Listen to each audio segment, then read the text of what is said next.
what will be the final session in a series which we run for this semester's series of swap breakfasts.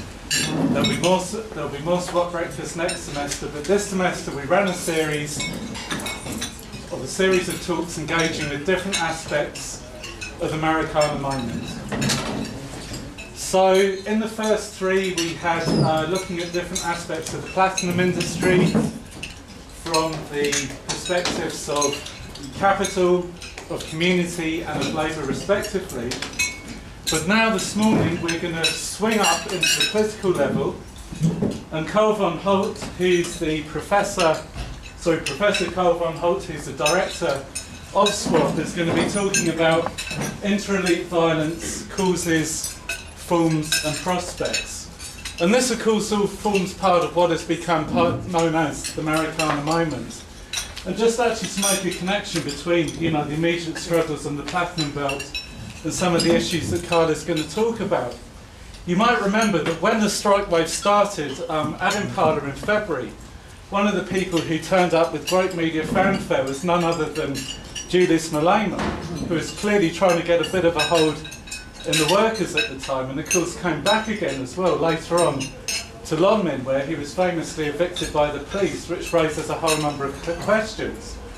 But also as well, the 270 odd mine workers who were arrested on the day of the massacre and were taken to police stations such as Pokang and Makwasi, where they were tortured by the police and special security forces of the police. The question they kept on being asked, it has been revealed, in among other places the Marikana Commission of Inquiry, as they were being beaten and electrocuted by the police, is, what is your connection with Julius Malema? And this suggests a real and immediate connection between factionalism within the ruling party and the use of coercive force to settle scores. This is a subject that Carl is going to be talking about, but broadening it out away from the immediacy of Marikana. My name is Gavin Capps. I'm a senior researcher in SWAP, and I'm going to be chairing this session. So Carl is going to talk for about 20 minutes, then we'll have time to go and grab a coffee, then we'll have time for questions. There's also going to be a special announcement, so have your pens and papers ready. And before all of that, let's hand over to Carl.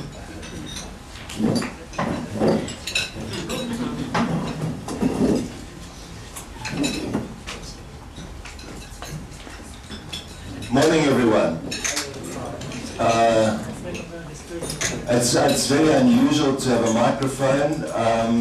The reason I've got one is that my voice is a bit afflicted, and I don't want to strain it doing my usual kind of shop steward type of rant.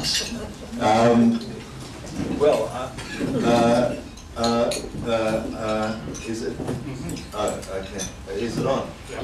Can you hear at the back? Yeah. Great, thanks. Will you just wave your hands if you stop being able to hear me, and we'll sort it out. Thanks. So my topic today is intra-elite violence, causes, forms, and prospects. And I'm going to, previously many of you have heard me talking about violence from below, violence among the poor, violence between workers and the state, and so on. Now I'm turning my attention to violence between factions of the elite.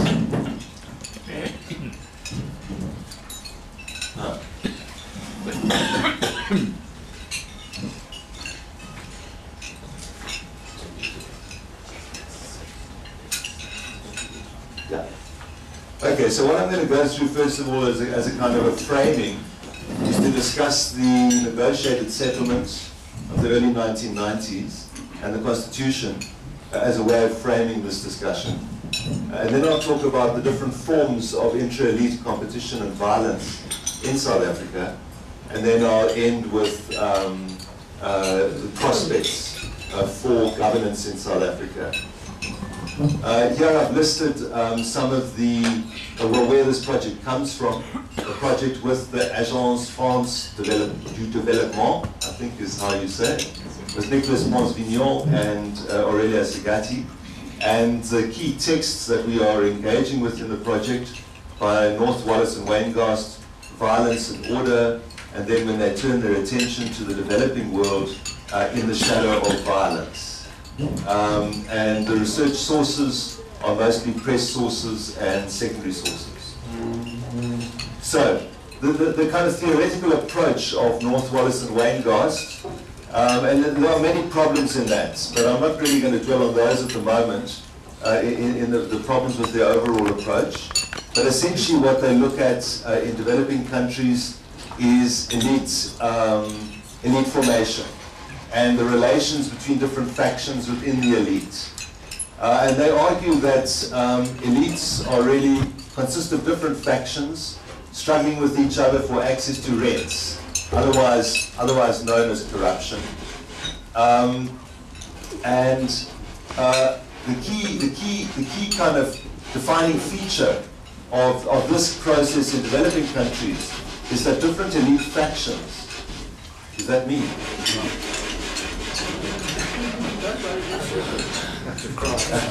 The distinguishing feature about this kind of competition in the developing world is that different elite factions actually have violent capabilities outside of the state. So violence capabilities are not monopolized by the state, they're dispersed across society. And different factions have got access to different kinds of violent capability in society. So if a certain elite faction doesn't have access to rents, they are able to use violence to try and get access to rents. The reduction of violence then requires a stable coalition of elite factions based on an acceptable distribution of rents between the different factions. Now this is a highly unstable arrangement, generally speaking, because you can see these little bubbles are like nascent new elite factions.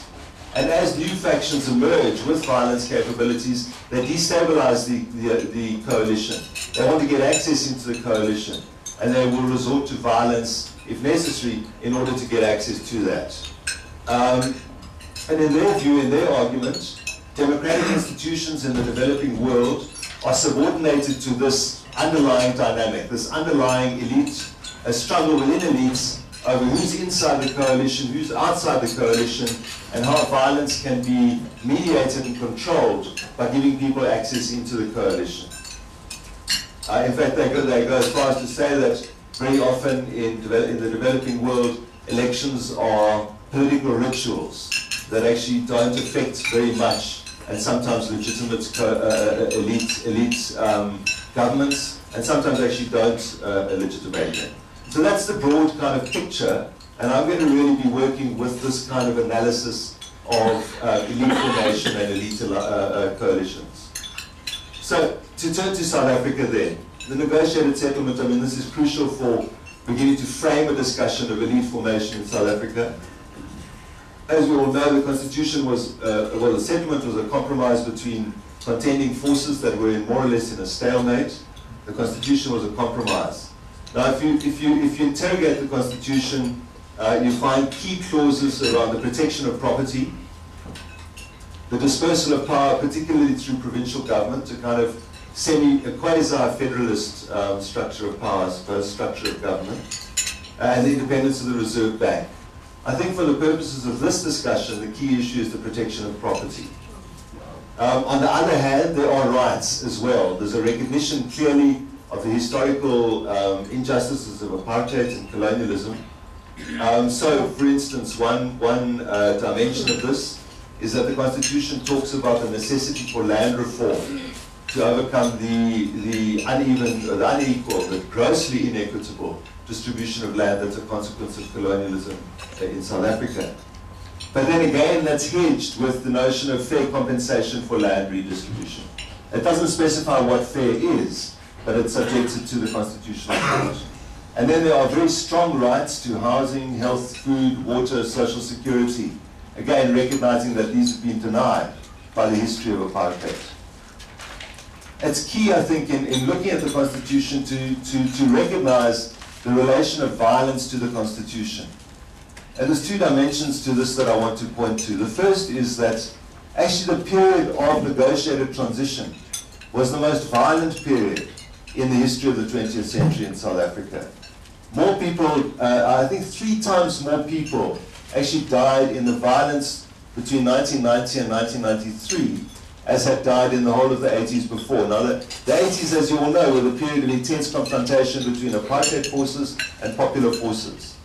And it's really important to remember that the Constitution was born in this period of intense violence in which covered sort of third forces were really attacking the basis of the ANC in the townships of the PWV complex and weakening the ANC and putting pressure on the ANC to negotiate to a conclusion. But the other dimension of violence that I want to draw attention to is the 350 years of violence that underpins actually the order that we arrive in 1994, the order that we arrived in 1994 with. And that is the violence of dispossession, it's the violence of slavery, of forced labor, of cheap labor, of migrant labor, a whole series of violences perpetrated against the indigenous people, and on the basis of which this property was actually accumulated by the white population. So the property clause, in effect, is enshrining the outcome of 350 years of violent dispossession and of forced labor. And I think it's important to recognize that, and I always like to go back to this quote from Bourdieu, where he argues that a constitution is a founding fiction designed to disguise the act of lawless violence, which is the basis for the establishment of law. And I think we shouldn't forget the way in which this violence underpins the Constitution. So what the result of all of this is that we have a political rupture, democracy, the empowerment of people who were previously disenfranchised and not citizens, but the relative insulation of the socio-economic order from politics. The rule of law is supreme, so all of those rights are actually, and the right to redress, are all subject to the decisions of the Constitutional Court. The Constitution itself, as I try to point out, is riven with ambiguities. And then on top of this, the ANC adopts a conservative economic policy which fails to test the limits of the Constitution. It does seem to me that, I mean, I'm pointing to the problems in the Constitution, but we don't really know how far one could push those, because the ANC hasn't actually tried to do that. And with a progressive bench, it may be possible to actually drive really far-reaching redistribution through the Constitution, but we don't really know whether that's the case. So, I mean, if we go back then to this model of elite formation, what we have on the left-hand side, it's my left-hand side, yeah, your left-hand side, I think, is the economy, a white-dominated economy, and on the right, the ANC dominating politics. Now, limited bridges are provided between politics, the political domain, and the economic domain by the policies of black economic empowerment and by land reform. The question, well, how limited? I mean, as I think we all know that the results of this have been very limited to date in terms of sort of sheer quantity. But it's also limited in the sense that, quite extraordinarily, in both of these cases, there's a massive transfer of funds again to the white owners of capital.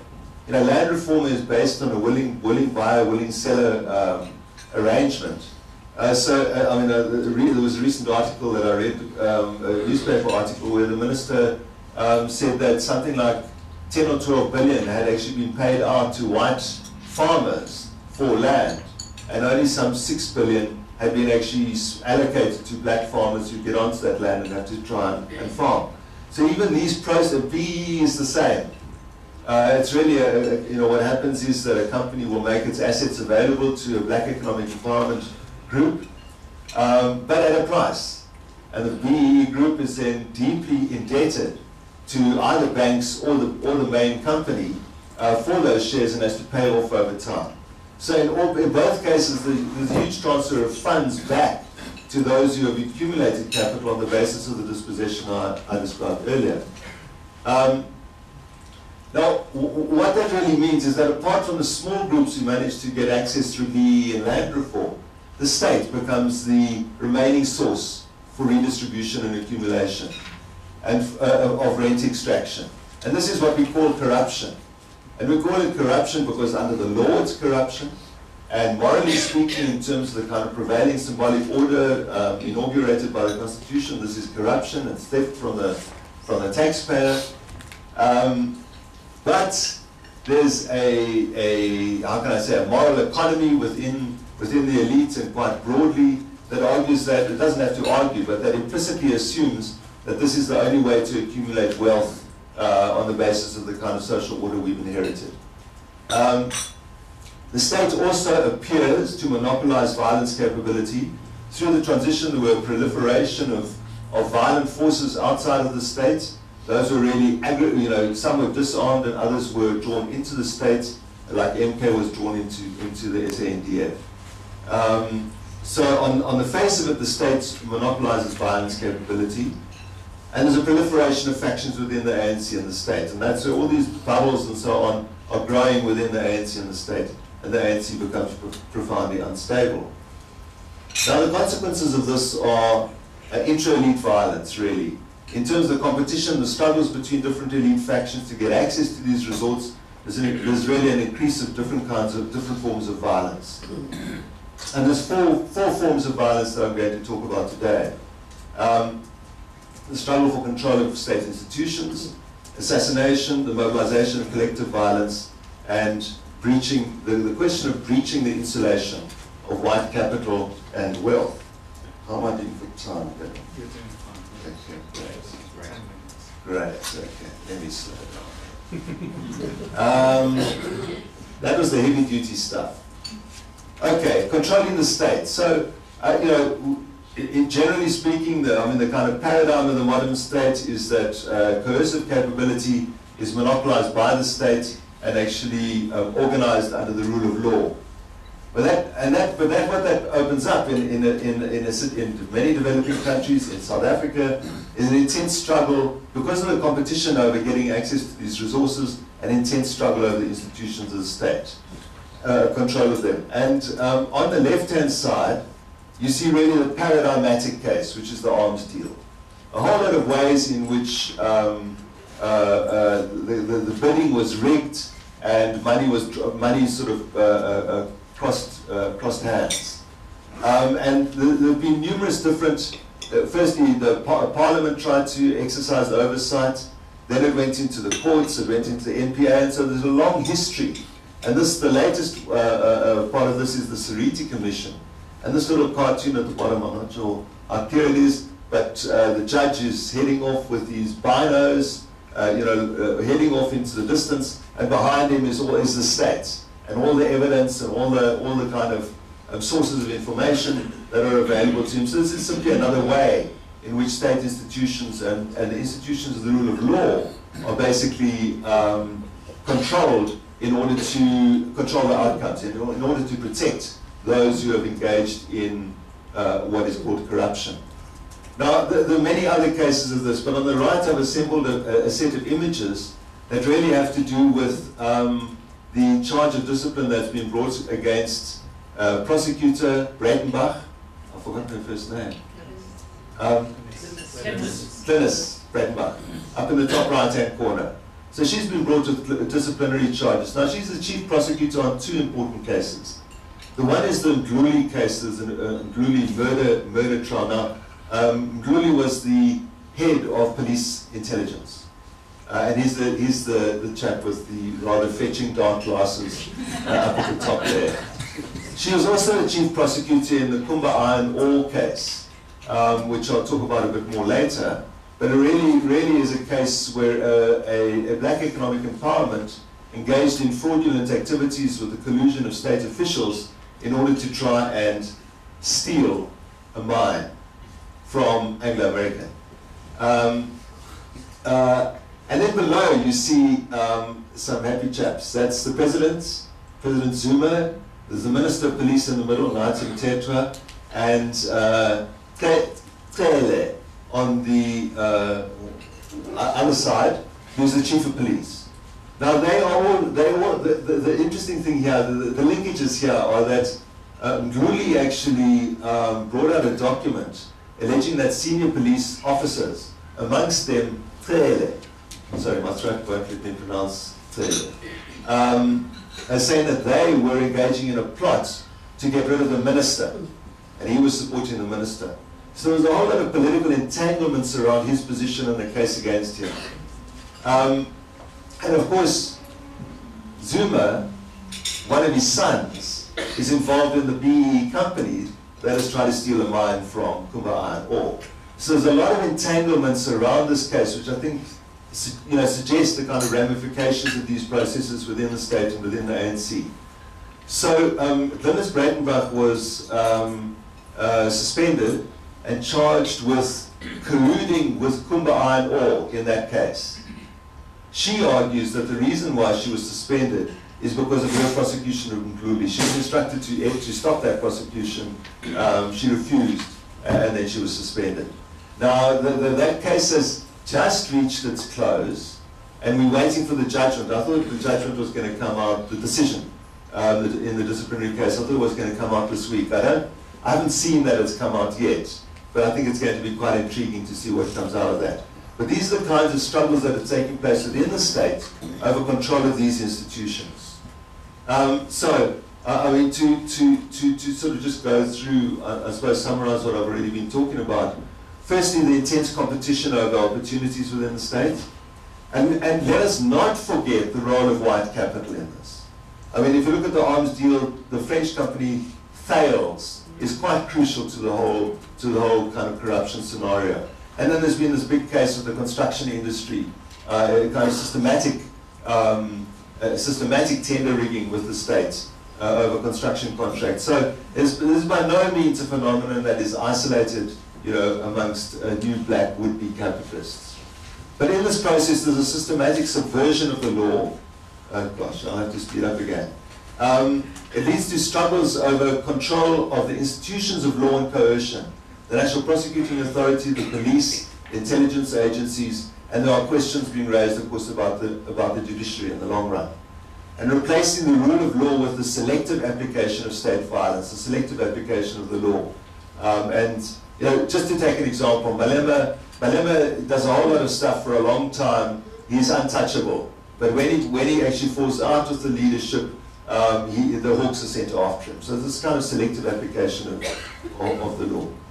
Right, assassinations. This is the next form of violence. This is the mayor, his name is Vormans, the ex-mayor of Rustenburg, and his bodyguard, who were found guilty of the murder of a councillor who had handed in a dossier alleging corruption on the consumption of wealth and the distribution of that wealth, big parties and so on, to demonstrate a largesse and to keep followers on board. So it seems to me that there's more to it than simply the replication of colonial lifestyles. Of course, there's also the global dimension. I mean, this is increasingly the pattern globally is a kind of a new world where the ultra-rich demonstrate their wealth every day to themselves and to others. I mean, how entrenched.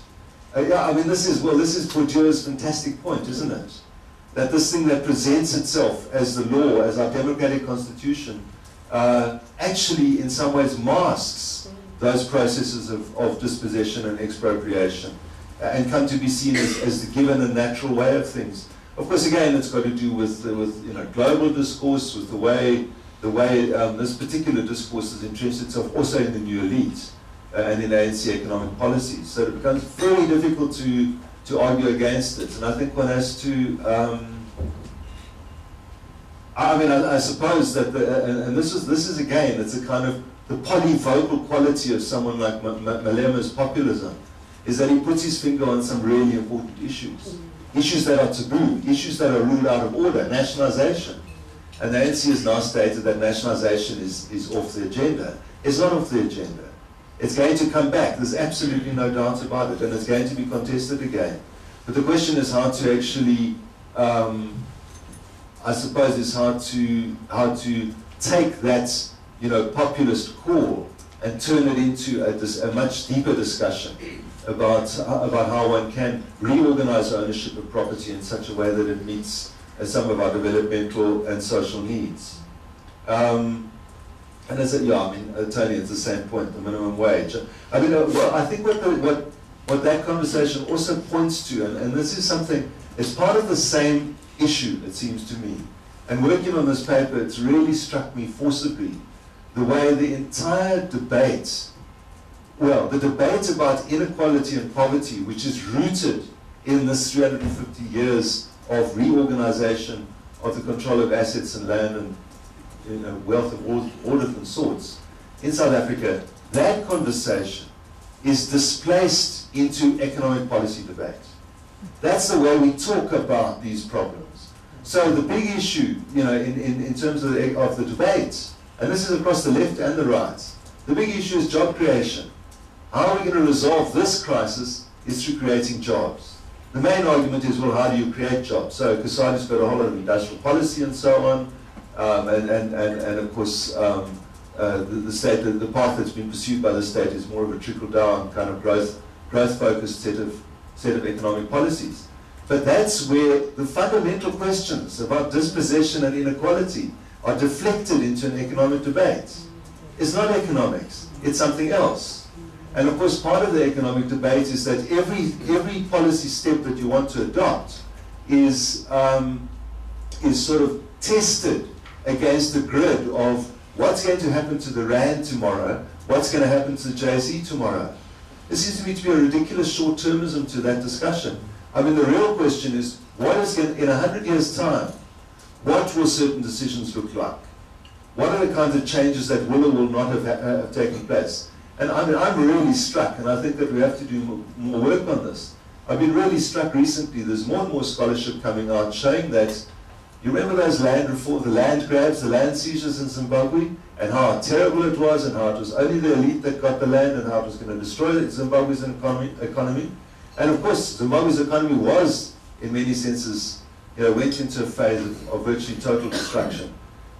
10 years later, or whatever it is, there's quite a lot of information coming back that agriculture is revived on the basis of small-scale agriculture. Employment in the rural areas has doubled. I mean, there's a whole lot of things that, and this, you know, I don't think that Mugabe didn't have any, like, you know, profound policies underpinning this thing. His was a response to political crisis. But that land seizure, which was disruptive, has led to a whole lot of other changes. So the question, it seems to me, is, what is the, you know, so we see disruption as being something that's going to destroy our economy. How about approaching disruption as a creative opportunity? What is the creative potential of disruption? And I don't see how we're going to shift the socioeconomic structure without disruption. The question is which disruptions, and which ones are the ones that are going to be creative. And of course they'll be disruptive for a year, for 2 years, maybe for 5 years, maybe for 10. But in 20 years' time, when we look back and say, my gosh, this is what changed the actual development path of South Africa. So that's the debate we should be having, not the question of, you know, what's happening to the Rand tomorrow or the stock market tomorrow. Yeah, Monica, in terms of the secrecy, I mean, I think there's a whole lot of, there's a whole raft of legislation in a whole lot of different ways that the ANC is introducing and pushing through, which are really about trying to reinforce the authority of the ANC and gain control over dissent. Now, there was a very interesting article by Graham Addison in Business Day earlier this week, where he argued that the secrecy bill was actually aimed far more at factions within the state and within the ANC than at external people, because they're trying to clamp down on the leakages that are happening within the ANC. His argument was, well, you know, the National Party tried that and then Infogate happened to it. So this thing is not going to work. But nonetheless, these are clearly, you know, these are clearly the kind of policy responses, I suppose, the legislative responses of an ANC that's feeling increasingly under pressure, both internally and externally, and do tend to point towards the wish for a strongman scenario. I've got very little doubt that that's the wished for scenario by many within the leadership of the ANC. Whether it's feasible is another question altogether. The link to apartheid hit squads, you know, I don't know, to be honest. And I think that it's really worth exploring. I mean, this, you know, I suppose the difference, and this is something that I'll argue in the paper that I'm developing at the moment, is that there was certainly internal factional contestations within the National Party. Infogate was one marker of that, as there are in the ANC. And there was certainly, you know, kind of extrajudicial violence under apartheid. But that violence was directed mostly at the opponents of the liberation movement. The difference with the kind of violence that I've been talking about is that it's internal, that it's actually taking place in a sense within, broadly speaking, within the ANC and within the new elite. And that makes it different. I mean, I'm not really, I suppose it might be analogous to some of the struggles through which the National Party emerged. But I mean, the National Party certainly had an effective strongman kind of, option 4 worked for them. I don't know that it's going to work for us. So there's that difference. But whether there's actually some kind of morphing of hit squads into, well, I suppose, okay, you want more questions? Let me just, there is one case that I can tell you about, which is a guy who was, in one of the small towns that we researched, a guy who was part of a vigilante group that was funded by the apartheid regime in the township, then later became an ANC councillor, under democracy. How he managed that, I don't know. But that same town is notable for the assassinations of mayors that have occurred. 2 mayors have been assassinated, and there have been several other assassination attempts. And then one guy who was key in the SDU that was fighting the gang and became a councillor. He also owned a taxi business. He was recently assassinated, and it's alleged it's by people connected to this other guy. So, in that way, at a local level, I think one does find that morphing. So thank you for drawing my attention to that. Finally, this is really, Mark, the point about the Constitution and the left, the poor people's movements now, that's really crucial. I mean, I do think all of that, what you're talking about, is part of scenario 4. And that has to be supported and strengthened. I just think that it's very weak at the moment. It's very much in an opposition and has to look for the spaces to try and craft and organize these alternatives. I think Marikana, creates a kind of a political shift of quite, I don't think we've seen the end of the kind of political ramifications of that moment and which direction they're going to go in. But that does bring me to this question of the Constitution. And I think you're right. It hasn't been tested to its limits, and I mean that particular case, the Agri South Africa case, is a very interesting one, although also quite limited in a way. But there's an increasing shift, I think, on the part of civil society towards using litigation to try and extract rights. And it seems to me that there's two, and that's important, but I think there's 2 kind of quite fundamental problems with it. The one is that the more that happens, the more government is likely to distance itself from the Constitutional Court and find ways to thwart those judgments in practice. And that's the second point, is that even if there is not a conscious strategy to not implement progressive judgments, in many cases state capacity simply does not exist. And so you get a good judgment, but you get no consequence. And my fear is that increasingly that's going to happen, and it's increasingly going to stretch the court's ability to make decisions and monitor the outcome of those decisions, because you'll find, some of the cities, some of the urban cases in Joburg City, I think are cases that, given the way the city council is structured at the moment, they're just not going to go anywhere. The city council is just not going to implement them. And what happens in the end is that the Constitutional Court becomes less and less credible as a source of authority in society, and that worries me. I think that is part of these scenarios. Thanks, Carl. So we've got time just for a couple more comments and questions and answers about the type of creative disruptions we're going to need to achieve economic freedom in our lifetimes. Okay. If you'd like to stand up and say who you are, please. Thanks. I've been, thanks. My name is Muse. I've kind of been trying to think carefully, Carl, what you're up to. And so mine is a comment, really. So is your work, it seems to me, about wanting us to come to terms with violence and maybe in many ways accept that it's going to be a significant part of the ways in which an important transformation in South Africa is going to occur. If that's the case, so that the contestation in the final analysis is who, in the end, is going to be able to unleash the brewing South African violence that has been brewing since apartheid, I guess, which, of course, is underpinned by the challenges of inequality and so on and so forth. The question is who, maybe in the elite and so on and so forth. shouldn't you be doing a revolutionary theory as opposed to violence? Isn't the idea of constantly positing it as violence? I mean, when people talk about it in the West, it's a revolution, it's like in that language. Shouldn't we be doing revolutionary theory? And I think the possibilities of that brings about, I think, interesting concepts to engage with. I feel like violence has this limit, in a sense, where at the end we're just going to be descriptive of this is what is happening, this is what is happening, this is what is happening. So if you are looking for the signs for a real transformation of society, shouldn't it be like within the ambit of revolutionary theory, so to speak? Thank you very much. Okay, thank you. And you, say who you are and where you're from, please. And one further question or comment? Anyone? This will be the last one. Okay, my very short one. My name is Hans-Jörg Herr from Berlin School of Economics and Law. And I'm a guest and not an expert. And so I have a real question. Looking at your 4 scenarios, I would find the 5th scenario very plausible. That the black elite merge with the white elites, and the ANC would split. And then you would have, so to say, the normal pattern of in many countries. You would have the rich elites against the rest of the country.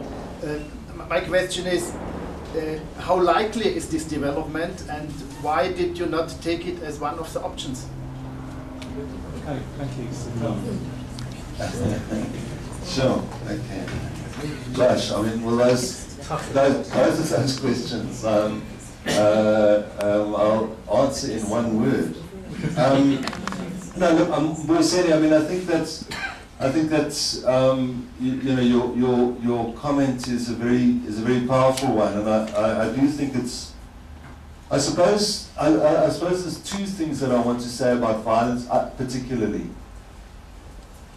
The one is that exploring and understanding the dynamics of violence in South Africa, I think, is a way to understand a whole lot of underlying dynamics. And it seems to me that too much of the analysis that's going on is one that brackets violence as something that is peripheral or an effect or a background noise, and not integral to the understanding of what's happening and the kind of strategies that are being pursued and the kind of conflicts that exist. So it seems to me that for that reason, violence is an important way of entry into understanding our social reality. The second point that I would want to make about violence is that I think that in too much revolutionary theory, there's a kind of a facile endorsement of violence without exploring really what its implications and meanings are. And I think that, you know, quite a lot of our work on violence has demonstrated the way, on the one hand, it provides a form of agency and a form of voice for those who are excluded by all the other mechanisms of society, including the way democratic institutions work in South Africa, which work to disempower so many people. And in that context, violence becomes, you know, the heading of our research report was the smoke that calls. So violence becomes a way of calling, a way of speaking in a way that, you know, that is really important and needs to be understood and acknowledged. But at the same time, violence has an enormously corrosive effect on those very subaltern agents and their organizations. So the ways in which violence becomes internalized into popular organization and popular practices, and then, if you like, remobilized or unleashed by new elites against rivals and against popular organization. I mean, that's, I suppose, that's quintessentially the way fascism organized itself. And I think it is a way that's, it's very much part of the strongman repertoire, is mobilizing popular violence in support of an elite project. So for those reasons, it seems to me that violence is a very, very, you know, And I suppose it's a very ambiguous and very dangerous terrain to play on, and so often it may start out seeming to be a plausible weapon for the poor to use, and then gets turned against the poor again in a way that is profoundly disempowering. So I think that really trying to analyze and grasp the way violence moves through these processes and practices seems to me to be important. But I think your point about transformation is a really important one, and I think that it does lead to the necessity to engage with revolutionary theory and with transformational theory and think through some of those implications and the ways in which violence is probably unavoidable in terms of our future, but we may seek to minimize that and use other strategies as far as possible. The fifth scenario, I mean, the merging of the white, well, I suppose I see that partly, it seems to me that in some ways an agreement between the white and black elite is crucial to option number 2. And the actual merging, I think, is completely unlikely precisely because of this antagonism. Precisely because what the ANC offers is a way of actually trying to break through into white capital. And it's something that, for the white elite, what the whites looking for is a minimal state, free market policies, etc., which are completely antithetical to the project of trying to redistribute, through the state. So I see that as not a very likely scenario. Well, thank you very much, Carl. That was absolutely excellent, and it's a conversation I think that we're going to continue to have. So just some plugs. First of all, some of the work that Carl has been presenting there has gone into an article he's done, which will be coming out in a special edition of the Review of African Political Economy. Is it this year, Carl? I think it's this year. Yeah, so look out for that one coming out for this year. It also picks up on themes that Carl was developing in this book, which he co-wrote with Michael Burawoy, Conversations with Bourdieu, the Johannesburg moment, now we have the Marikana moment. And I believe that discounted copies of this, I don't know if there are any left, are still available in that little bookshop down by the Matrix, so there's a plug there.